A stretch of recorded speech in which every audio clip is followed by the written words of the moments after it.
This is Real Talk. Real Talk Radio. This is Real Talk. High Praise Ministries presents Real Talk. Real Talk. This is Real Talk. Real Talk Radio. This is Real Talk. High Praise Ministries presents Real Talk. Real Talk. Real Talk.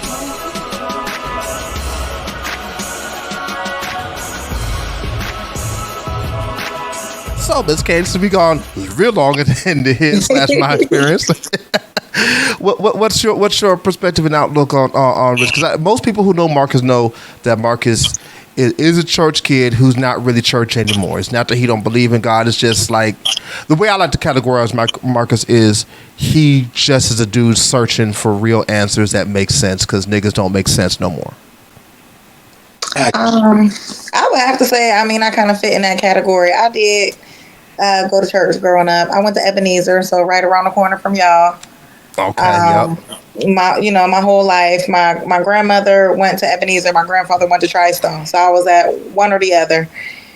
And as I got older, I quit going because it was like, I'm tired of going to church. You know what I'm saying? And then I started going back to church as an adult, taking my kids. And now I just really don't go. I go every now and then. If my mom or my dad asks me to go, I'll go. But other than that, I'm like, I'm tired. I'm exhausted. I've been working all week. My kids play sports or they're busy. I'm always doing something. So Sundays is my rest day. So a lot of times I just won't even go. But yeah, a lot of stuff just does not make sense to me. And I want it to. So I try not to speak religious too much because, people get offended. Because, once I start asking questions, they want me to have, faith the size of a mustard seed. And it's like, that's great. I get it. I get it. But I still feel like some questions that I may have should have, answers because I'm really a logical person. So if it don't make sense, it's kind of hard for me to follow it a little bit. So I don't know. It's touchy. I don't want to say I do pray. I do believe in a higher power and, but some things don't make sense to me. And so I don't know. Me and my dad get into it about that all the time. So I just try to just steer away from those type of conversations because I don't want to, ruffle any feathers for real. But that's one thing I do like about you, Jesse. I'm sorry. Like I've seen people ask you questions on social media, or even when you've been on my podcast and religion had came up, and I can see like people trying to ruffle your feathers, but you're so calm and cool and collected with the stuff. Like nothing really bothers you when because people do get offended and all of that when certain things are asked about religion or their religion is questioned. But Jesse, you never waver. You answer the question, I feel like, in a way to where people can. Now, whether you believe what you're saying, that's on them. But I do believe that you explain it in a way that is understandable. Like, okay, I understand what you're saying, but it still doesn't make sense to me logically. You know what I mean? Mm-hmm. But I think you do a really good job of breaking things down, and people can do whatever it is that they want to do with the information that you broke down for them. I appreciate that because I was just getting ready to say you try not to ruffle feathers here at the Real Talk Podcast. That's what we love to do, and I'm doing my best because of what you said, Ms. Kate. I'm doing my best to not switch gears and be pastor mode. I'm trying. You have no idea how hard I'm trying not to. But give me one moment to be half pastor. Say half pastor because I'm curious. Because you say that you have a lot of questions that may ruffle feathers that you don't get answers to, stuff like that. I'm curious as to an example of a question that you have asked or do have that either still doesn't make sense to you or no one answers or people get upset with you when you ask. Because like Marques said, for me, I'm the dude that the reason I don't get my feathers ruffled easily, the reason I don't care what kind of questions people have is because how can you ever get an answer if you don't ask the question? Mm-hmm. Like people have their own experiences, their own journeys, their own everything, and it brings them to certain questions. And if you can't answer the question, just say that. There's no point in making you feel stupid or trying to attack you for asking a question that for you in your life needs an answer. And if you could just get that answer, it may be the thing that steers you a little closer towards God. And for me, that's my whole purpose as a pastor is let me see what I can do to help expand and deepen your relationship with God, or even help you start one. But it all starts with some nigga got to ask a question. That's like that's the epitome of you got to ask questions. So I'm very curious. One question is, and when I've asked this question, people are like, "Oh, it's theoretical. You're taking it too literal." But I am a very literal person. To me, I take what you say at face value. You can't say, "Oh, I meant," because if that's what you meant, that's what you should have said. You know what I mean? I'm one of them people. But it's like, okay, he gave his only begotten son. Like, why the hell would you do that? You could have gave anybody, and it was your son. I'm not giving my son. I might give your son. I might give her son, but I'm not giving my son. And logically, it just doesn't make sense to me. And then it's like, okay, well, you did that, for our sins. Well, then what's the problem with still sinning, right? Because you died for our sins. So that confuses me a little bit. And then when it comes to like real life, like, okay, where's heaven? Where is it? Is it theoretical? So I have to live this, I don't want to say perfect, but you get what I'm trying to say, life here for a possible maybe. Who knows? Like, I don't know. It's just like, it just rubs me the wrong way. And I'm not I'm not out here trying to do a bunch of foul stuff. Like, I'm not trying to hurt nobody. I'm not trying to rob nobody, steal. Like, I'm not trying to do any of that. But be a good person the best you can. Yeah, I really do. But it's just simple stuff like that just makes me go, because I'm an overthinker. So my mind is gonna get to going, and I'm like, okay, well, that doesn't make sense. You could have gave anybody's son, and it was yours. I wouldn't do that. So logically, that doesn't make sense to me. So that's just like a few minor things. You know what I'm saying? That's just my mind is like, For me to be a logical person, that doesn't make any sense. That shows how much he loved you. He loved you so much. Nah, that his own son whacked. So that don't make sense. You don't love me more than you love your own son. So let me. First, may I? Yes. Okay, because this type of stuff I love. You have no idea. In my services, I do something that I don't know of any other pastor doing. I allow for questions in the middle of the message, because I feel like there should be no reason why I'm up here talking as long as I'm talking, whether it be 5 minutes or an hour, and you walk away and don't understand something. Because generally what happens is you'll walk out of church, have the question, have to set an appointment to try to get an answer. By the time you can get the appointment, you forgot why the hell you asked the question, what the question was, and why it's relevant. So I never want that. I will stop a message and cut a message short if it means making sure someone gets understanding of a particular point. Because I'll be back our service are on Saturdays. I'll be back next Saturday to preach again. So you may not come back because you never got the answer to a question. So let me get you while you're here. So in terms of logic, so this will make some logical sense, but not complete logical sense, and has nothing to do with faith either. Let's be logical. So I'm assuming that you've dated since you have children, right? Yes. Doesn't it mean more to you when someone gives something that means a lot to them to you, or it took a lot of time and effort into it? Yes. Okay. Take that thought process and remove the parental side of it, because what you're doing at the moment is you're thinking more as a parent. Okay. Without thinking like a parent. While Christ is God's only begotten son, meaning the only one that's come from him, by way of creation, we're his sons and daughters. Right? Okay. So I'm going to give to humanity the thing that means the most to me, because first, the sacrifice will mean something. The law that I have set before the foundation of the world, which is without the shedding of blood, there can be no remission of sin. So in order for sin to be forgiven, something has to die. And I have tried and I've allowed for hundreds of years the animal sacrifice. The problem with the animal sacrifice is it's not sufficient. It doesn't stay because it's not even as perfect as the animal is in physical form, which is what I required. It's still not a perfect sacrifice to deal with this horrendous thing of sin, right? So there's that. So then I have to take something that means something to me to give to them that will last them the entirety of their life, because I'm asking them to give me the thing that means the most to them.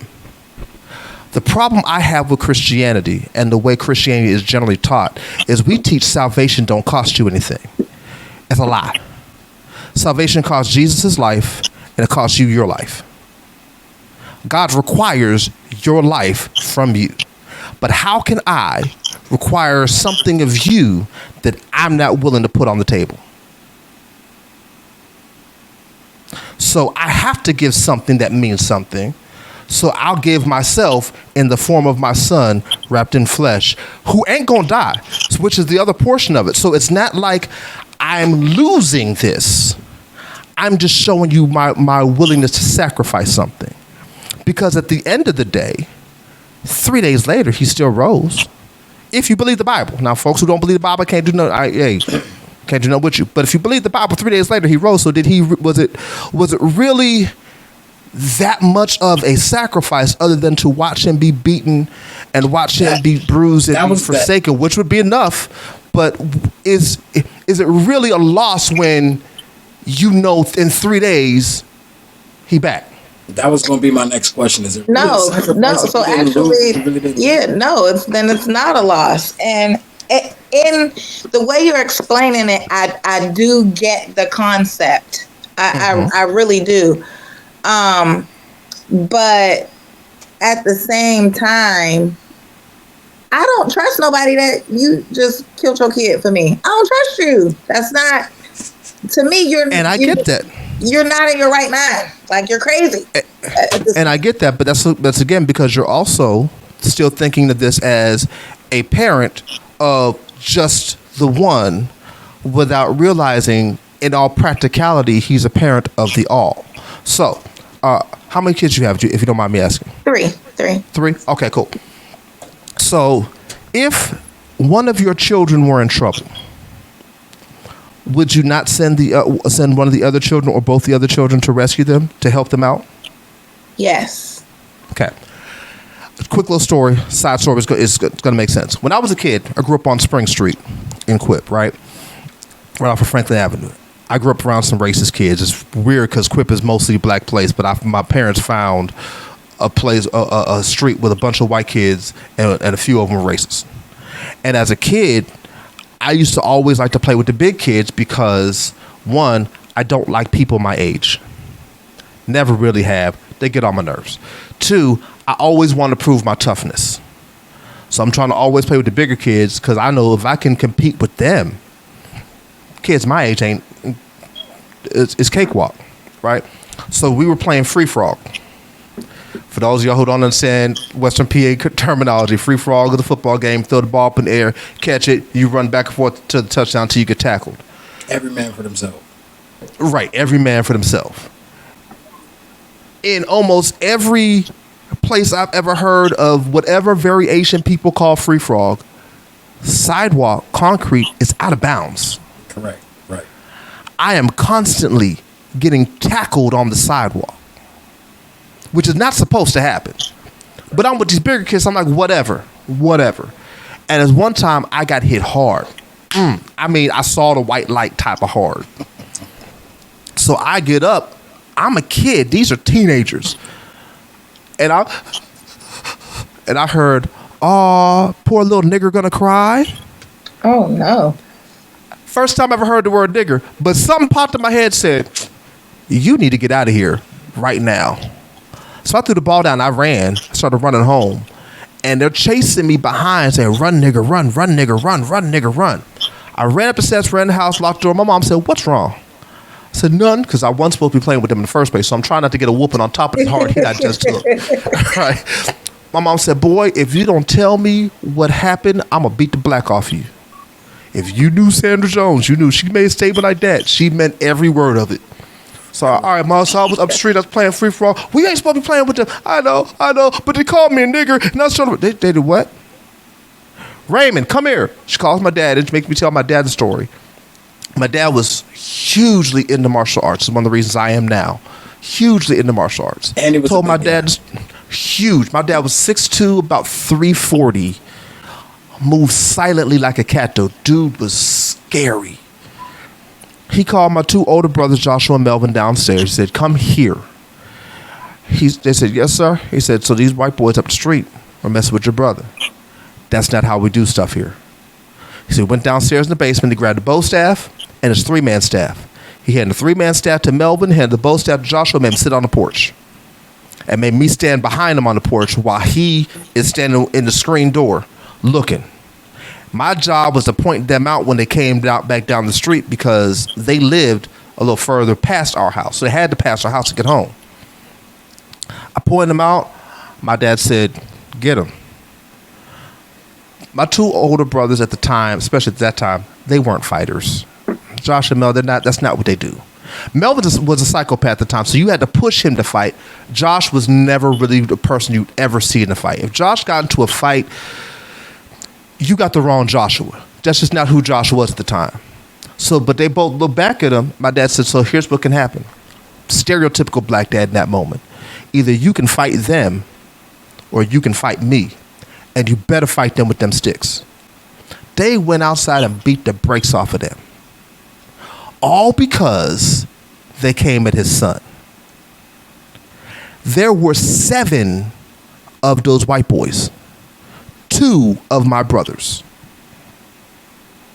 My dad said, because you mess with him, you mess with us all.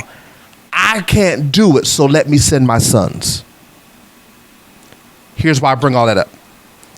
That's kind of how sin was. God had this perfect situation set up. But he set it up imperfectly, perfect on purpose. Because the entire reason for humanity's creation is he desired something that would willingly give him the gift of them. Willingly give them the gift of praise, of worship, and of themselves. Angels do it because that's what they were created to do. That's like somebody giving you a gift on Christmas, or your man giving you a gift on Christmas. It means something to you, but not as much as if he gave you a gift just because it's Thursday. Mm-hmm. Right? Mm-hmm. So he said, I want something to willingly give me this creation, but in order for them to give me a willingful praise, I have to give them a choice. That's the whole reason for the tree of the knowledge of good and evil being planted in the middle of the garden. You can have all of this, but don't touch that. They made the choice to touch that because the enemy, through the serpents, tricked them into sinning. Now sin has come and jumped his kids. Let me go send my son who can take it to go beat the hell out of sin, even though it's going to cost them. And so while you're looking at it, I would never send my son, my child, as a sacrifice for these Negroes who ain't going to pay no attention to me, for these niggas who don't care about me. He looks at it as, let me go send my son who can take it to go beat the hell out of something that's beating the hell out of my sons and out of my daughters. Okay, all right, okay. I can definitely feel that analogy. I do. But as far as killing him, I guess, well, again, like you said, if he comes back in 3 days, then is that really a loss? But he still even though he came back to life, he still suffered, though. But the suffering had to happen. And the reason the suffering had to happen, and I promise you, that one is the one I had questions with for years. So why did all of this doggone suffering have to happen? Couldn't we have done this another way? I felt like Jesus, when he was on the Garden of Gethsemane, one of the things that God had to show me as I grew older was we teach that Jesus went to the cross willingly, and he did, but he didn't go to the cross happy. Niggas preaching like Jesus, yeah, let me die, let me get on this cross. Nah, that prayer, that was not how this thing went down. When he was in the Garden of Gethsemane praying God, if it be in thy will, let this cup pass over me. We make it sound like he was, okay, God, hey, can I do this? Can we do this another way? All right, no, cool.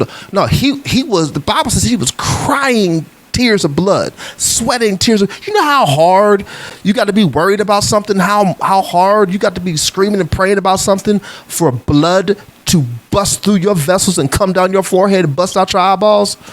Yeah, no, that's how much he didn't want to do this. So much so, not only did he do it once, 3 times, he was like, yo, God, can we do this another way? And what we don't hear, because the Bible doesn't show us, we don't hear the other side of the conversation. So the other side of the conversation was like, no, you don't be set out to do. Go do it. Yeah, but can't we do this another way? No. All right, nevertheless, not my will, but your will be done. God, can't we do this another way? No. 3 times, which shows his humanity. Because in our natural lives, our everyday lives, because of the way life is, we're going to suffer some stuff. We're going to have some doubts about some stuff. We're going to have the desire to do stuff that God don't want us to do. And we have to be put in a position where when he does it, we still say, God, okay, I'll do it because you want me to do it. That's why Jesus showed that portion of himself. Why the suffering had to happen is because he had to be able to show, I can take whatever you can take and still walk holy and still be godly. Let me be the model for you. If you take it out of this realm of spirituality and religion and church and stuff, right? Every trailblazer is a martyr. They trailblaze away. They're usually the people who take the most disgust. They're the people who take the most hits, people who take the most ridicule, whether they're doing something good or bad. Dr. King took it. Malcolm X took it. Mark Zuckerberg took it. Like, no matter who you are, if you were trailblazing a pathway that nobody's ever been before, most people are going to hate on you because they don't understand it. He had to show the way I'm trying to get you to go goes against the grain. People ain't going to like you for it. And you have to be able to take it and still walk. And if I can do it in my humanity, not as God, not as this divine being, but as God, as a human, then I'm giving you a pathway to take it to. But I mean, he still was a divine being, though, right? And he was as much God as and he was all God and all man at the same time. And so we overlook the all man because he is the Son of God, but he still had skin, he still had hormones, he still had a mind. The Bible shows that Jesus was depressed at one point. People bypass that. Before he on the Garden of Gethsemane, before he goes to make the prayer, he talks about how my soul is heavy. I'm depressed, because I know what I have to do. All of these are humanistic feelings that he allowed himself to endure to show us that even as humans, we can do this. It takes his divinity, hence I can do all things through Christ who strengthens me. It takes his divinity to help us, which is what he had, his own divinity to help him. But as humans, we can do it. It would not have meant this as much if he came down as Spirit God, as the Son of God in all of his godliness came down and did it. Wouldn't have meant as much. Yeah, I guess again, yeah, it does. I can understand where you're coming from, but it's still logically. No, I get it. And the last thing I'll say on that portion is this. The thing that also ticks me off about Christians and about the way most pastors teach is they make it seem like in order to walk this faith, you have to lose your logical mind. You have to lose your analytical mind. Mm-hmm. That is not true. That's what I always believe. To basically believe in Christianity, you had to pretty much throw logic and reason out the window. Which is not the case. Both myself and my wife are 2 of the most analytical, logical thinkers you'll ever meet. But I can honestly say the way you broke it down makes the most sense out of anybody that's ever, tried to give me some insight on that question alone. And whether you believe it or not, what he's saying, that's on you. But that's what. But you can still make sense out of it, like, right. Well, something I would know, but yeah, I mean, I guess that I can feel that. But those questions are not questions I haven't asked. And if people who have walked this for a while are honest with themselves and really more to the point, honest with other people, they would be able to tell people, I asked that question myself. Or even better, I don't really have an answer to that one, but yet I still believe. There's a lot of things biblically and spiritually I don't have answers on. I ain't sure of, but I still believe. And part of the reason that I do is because over time with the things that God showed me that made sense, as I walk those things and I see the produce and how they've worked out for me his way, I'm like, okay, God, you know what? If you were right about all this other stuff, this don't make no sense to me, but you probably are right about that. So I'm willing to bet that you are more right on here than I would be. So cool, because all this other stuff in my lifetime that I personally have experienced, you've been right on. You've shown yourself. Cool. I'm willing to take a chance over here. And if anybody ever asks me about it, I don't know, but I still believe. I ain't got that one for you, but I still believe. Okay, so one more question, and then I'm not gonna ask you no more churchy questions because you said you ain't wanted to get churchy. Well, I will, because you're the guest. So if you want me to go there, I can go there. This is what I do. I love this stuff. One more. Forget all the other stuff that I had, because some of questions too, but this one in particular. So for you to say, well, he showed me this, or the time he showed up here. How do you know when he shows up? So that's a wonderful question. So that comes with, I'm going to use some churchy terms first, and then I'm going to expound. So give me a moment. That comes with faith and discernment.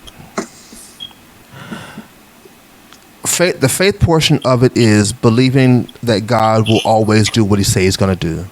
The discernment portion of it is recognizing what God himself is doing and what he has empowered you to do. The hardest thing for people that I've encountered the hardest thing for them to realize in terms of understanding what God did versus what he didn't do is first getting them to recognize you do realize that God empowered you to do some stuff. And so everything that's done isn't God doing it, it's him allowing you to do it because he empowered you to do it. That takes knowing you. Knowing yourself, knowing your self-investigation, and understanding your importance, your power, your worth, all of that. So I'm going to use this analogy that Jakes gave, Bishop T.D. Jakes gave in a message he was preaching that I talk about all the time when he was talking about faith. He said, faith starts at the end of human limitation. And he used the example of water. He said, I am T.D. Jakes. I don't have to believe God for clean water. If I want clean water, I get up, I turn the faucet on. Clean water. Or I go to the store and I buy a filter. Clean water. I don't have to have faith for water. So when clean water happens, it's not God. But in some third world countries in Africa, where they got to get a bucket and walk miles from one end of their village to another, praying that it has rained, praying that they don't get taken by some militia, praying that they don't get shot down by some warlord and the warlord's people, praying that they don't catch malaria or some disease from some flying mosquito or something. Get to the water. Get the water in the bucket. They then still have to pray that when they deal with this water, that there is no infection and disease or whatever in the water. That's faith.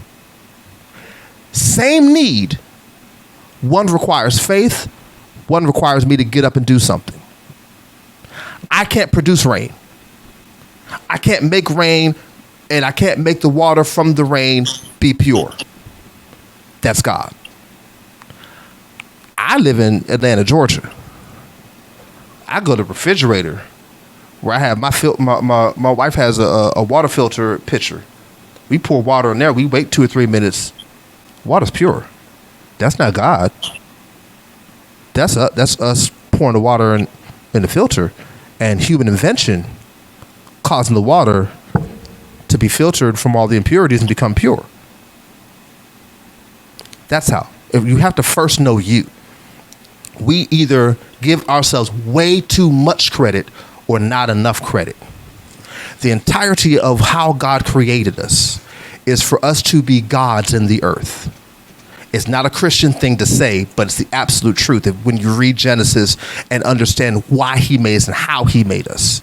When he imparted his spirit into man, the Bible says that man became a living soul. It was his DNA, meaning everything he is, we became. So that means what he was able to do, I'm able to do. On lower scale, but I'm able to do it.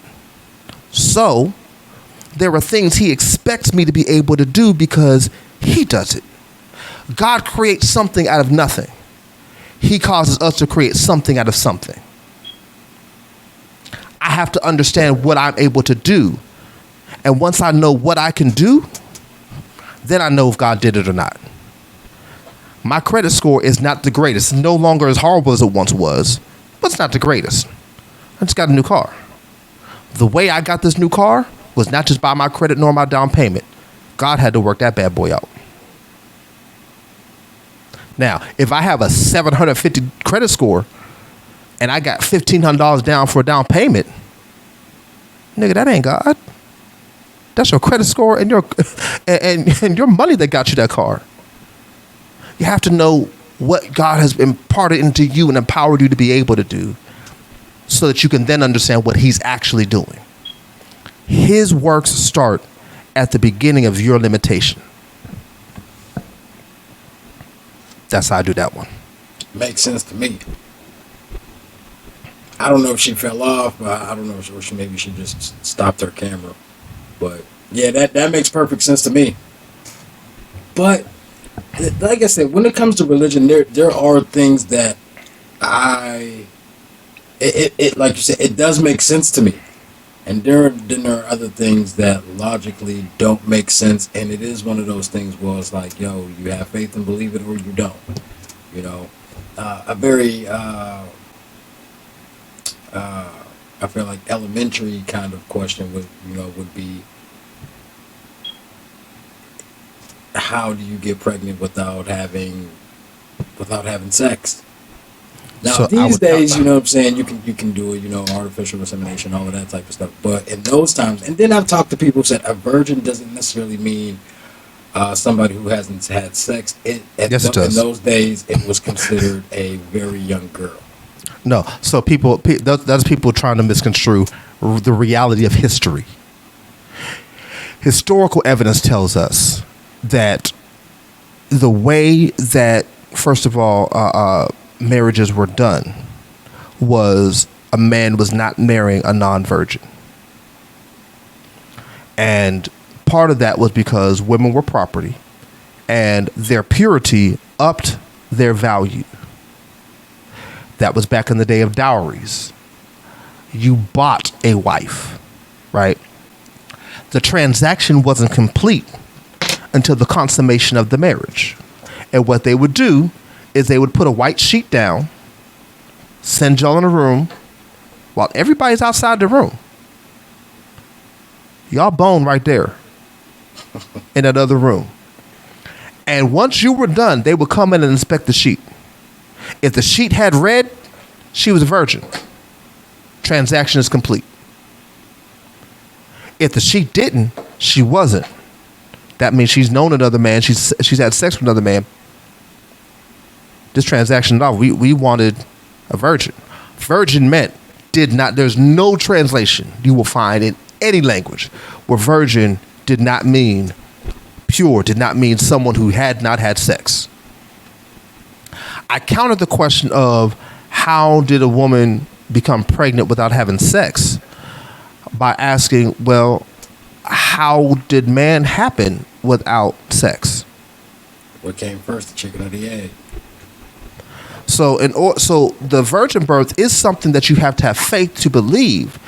But if you believe in Christianity as a whole, it's not a huge leap to believe, oh, here comes this man on this earth that before any man or woman got together and had sex, here comes this man she was pregnant with someone else.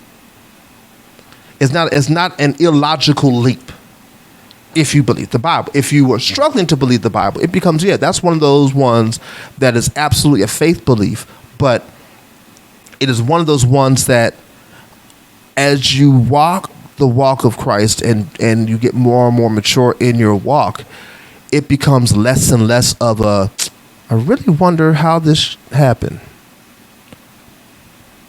Because as a kid, I used to wonder that all the time. Now I'm 43 years old. I'm like, I still don't know a way to explain it and answer other than God did it. So, but it's not the forefront of my mind. Like, I got the questions I got for me is it's a whole different. But people who are just starting, I get that question. That question is an absolutely normal question. How did this virgin chick not get pregnant and she ain't had sex? What people don't want to talk about is you want to go deeper and really start questioning the Bible. Okay, let's forget that part. Let's talk about the fact that she was just barely a teenager and Joseph was an old man. He was like 30 something years old. But I feel like things like that. I don't know how things were then, but here in the western part of the world, that's severely frowned upon and illegal. In other countries, not so much. And we hate those other countries as Americans for that same thing. But Christianity being so big here in this country, supposedly, well, kind of double standardish, right? See what I'm saying? So to me, I'm like, if you're gonna question that, let me give you one to really ponder. How are we okay with that at all?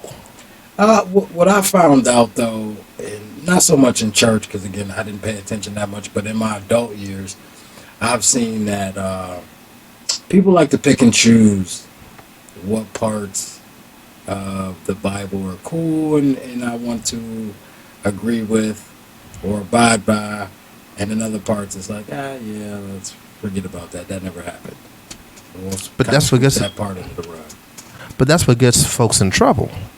Like, so one of my in the earliest parts of me really fully trying to do this minister thing that God called me to, right? One of my biggest concerns and questions I had was, how in the hell do all these other denominations get started? Good question. And what came to me was man's ego. Everyone decided at different times in their life that they knew everything. And that if you didn't follow their knowing of everything, you weren't going to be saved.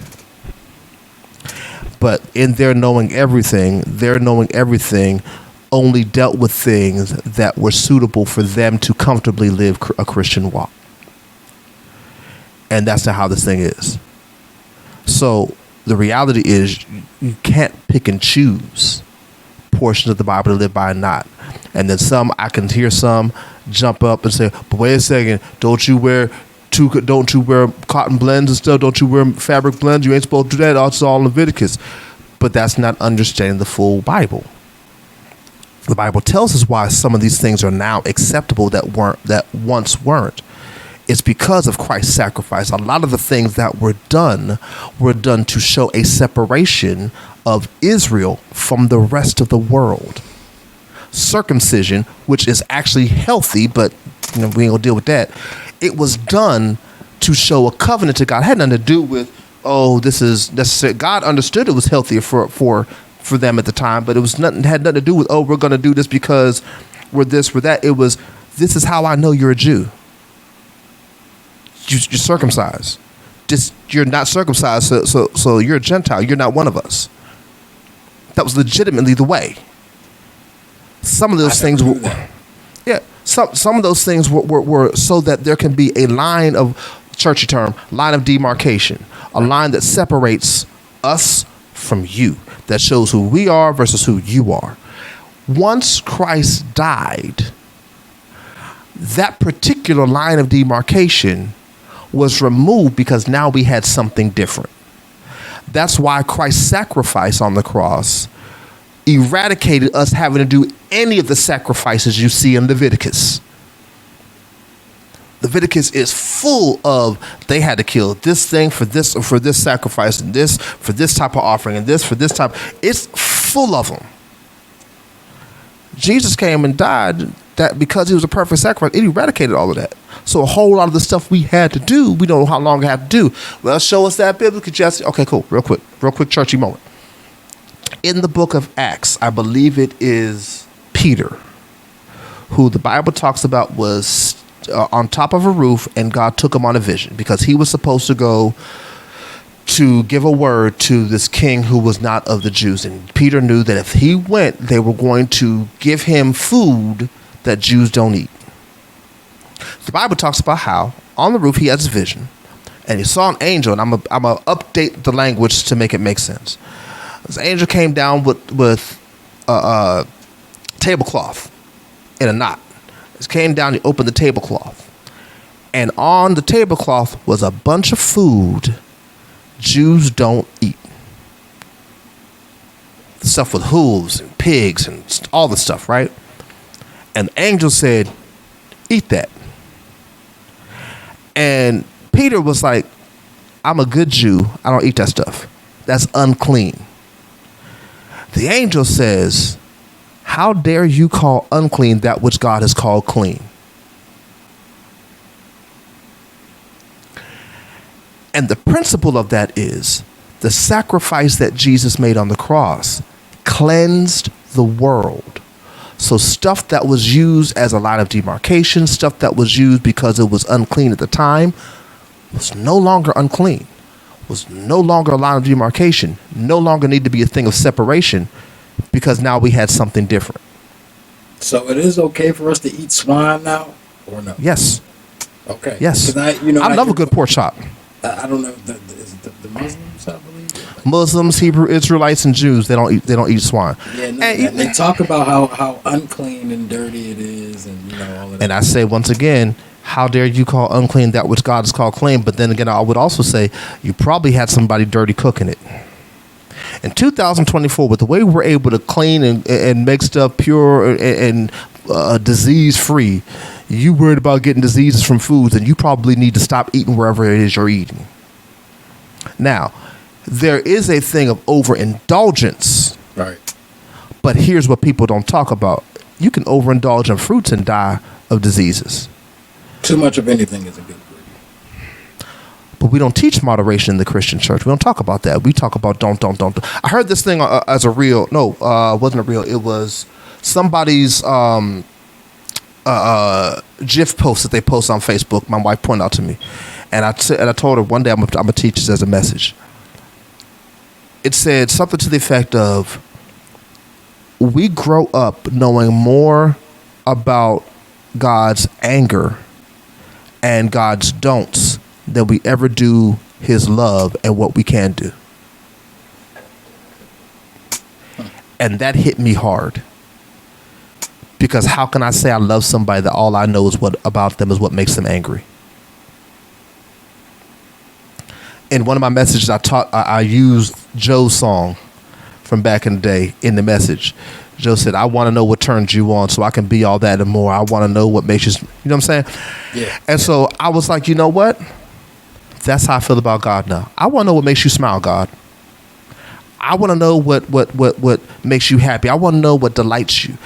Forget about all the stuff that pisses you off. Tell me about the other stuff.